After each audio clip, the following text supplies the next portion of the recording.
Hello, good morning and welcome. Today is going to be an interesting little video. Today we're going to show you how a 4-stroke and a 2-stroke engine works. So, this is your bog standard 25cc 2-stroke. Okay, so the basic parts of a 2-stroke engine: air filter, your carburetor, your engine, your exhaust, and your spark plug, your flywheel, your magneto, and your fuel tank,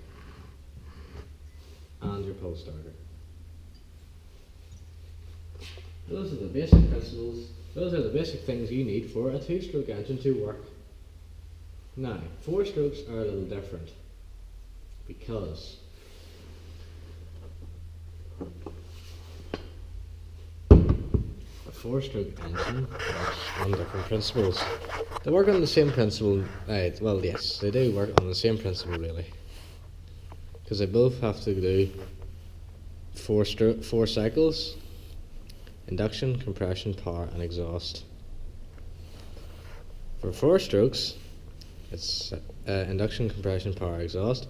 For 2 strokes it's induction, compression, transfer, power and exhaust. So that's 5 things that this has to do compared to 4 things this has to do. The thing is, the piston has to move up and down 4 times for this to complete 1 cycle. The piston has to move up and down twice to complete 1 cycle. So that's where the name 4-stroke and 2-stroke came from. This takes 4 strokes of the piston to complete 1 cycle. This takes 2 strokes of the piston to complete 1 cycle. A little confusing, isn't it? So, I'll show you what I mean here. This is a 7 horsepower Suzuki engine. I'll just put it on the side here. So on a 4-stroke engine, you have the spark plug, flywheel. The flywheel is very, very important for a 4-stroke engine. You need the magneto, which is on this, a carburetor. There's an exhaust on this one that's inside the engine. You need a camshaft, which opens and closes these rocker arms and the valves, as you can see. Most engines rotate clockwise, so there is high compression.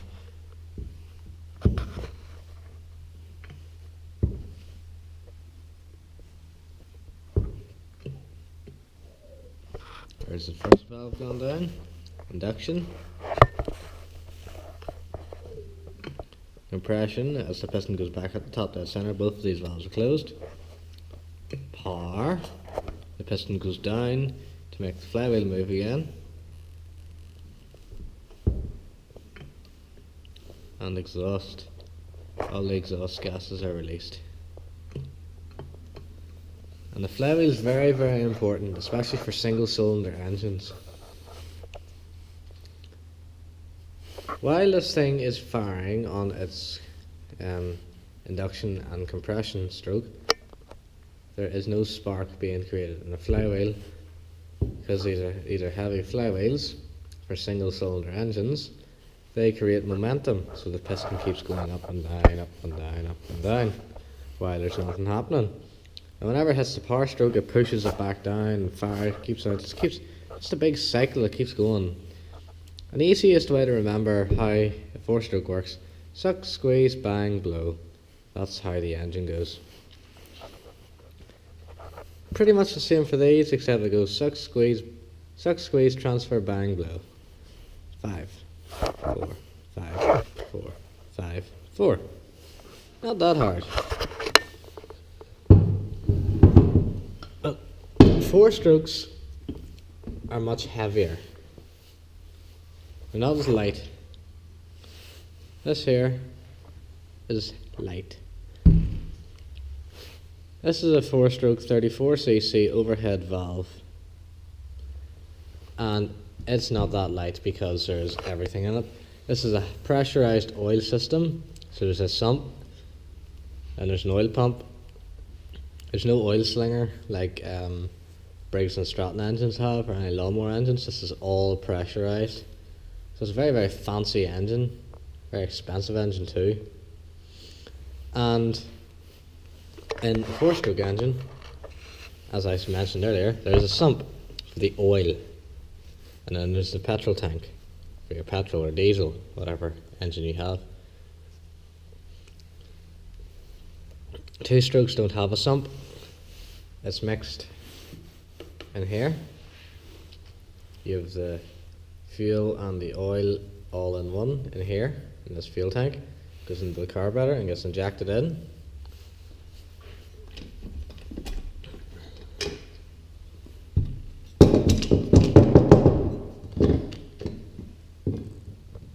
And what happens inside the 2-stroke? The exhaust on a 2-stroke is very important. It's like a back pressure, so it fires correctly. Without a 2-stroke, without any exhaust on a 2-stroke, it doesn't run right. It runs, but it doesn't run right.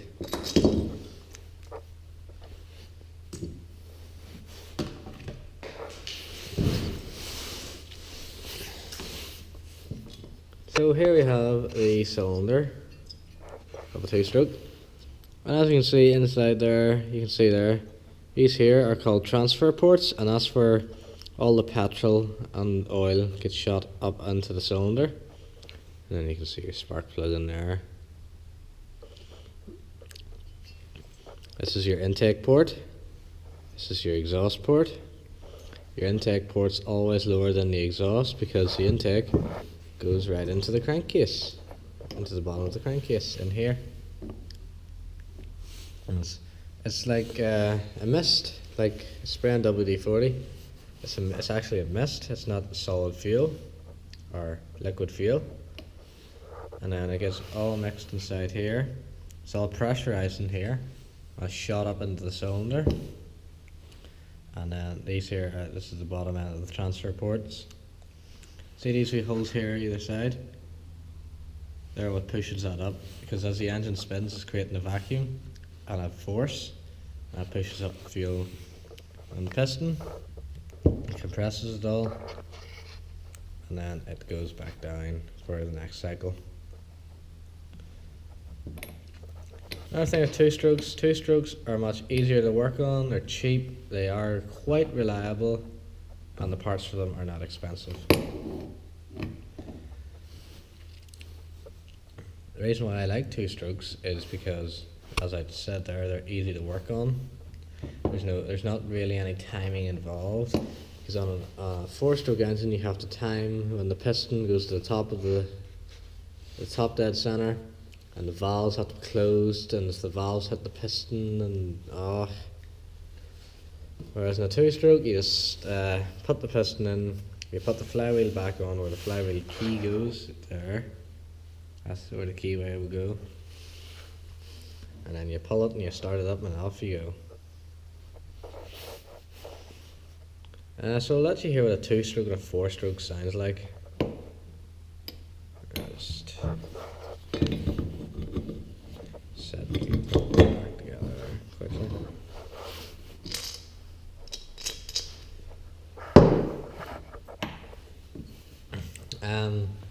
Also, I forgot to mention, on a 2-stroke engine, there's a thing called, their compression ratio is much, much higher than a 4-stroke. This compression ratio is 18:1, so it's higher than a diesel engine. So what 18:1 means, that the air and fuel is compressed 18 times smaller than the air, which is 1. And they're usually about, they can range from 6 to 12, but these can range from 12 to 42, etc, etc. So we'll just start this one up and show you what it sounds like. So I just primed it here with a wee priming bolt. We'll just start it up there. There you go.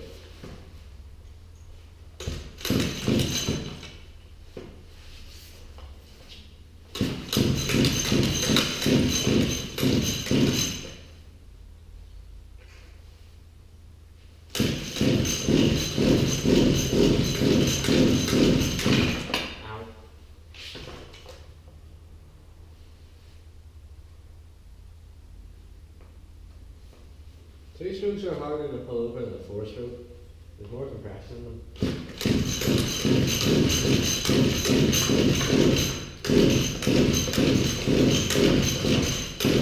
Kick.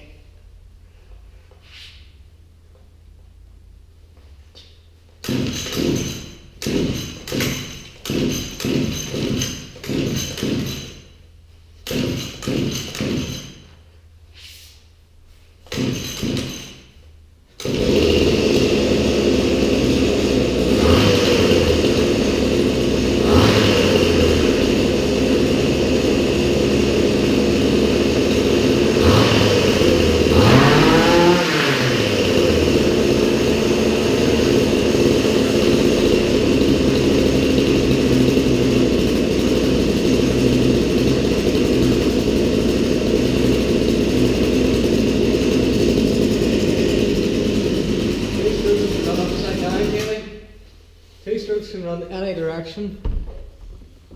As long as there's fuel getting to the carburetor, it'll run.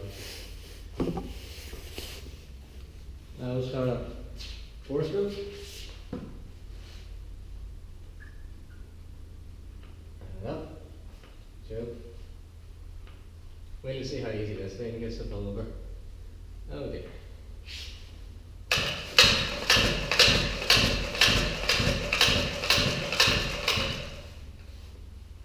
Much easier to pull over than the four stroke end, or two strokes.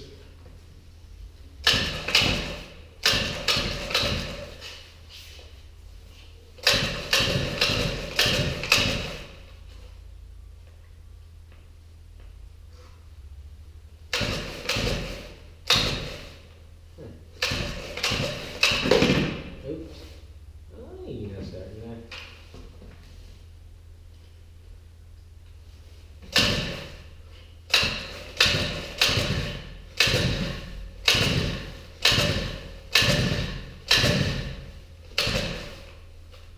Problem with four strokes is sometimes they take a long time to start.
That's a four stroke answer for you.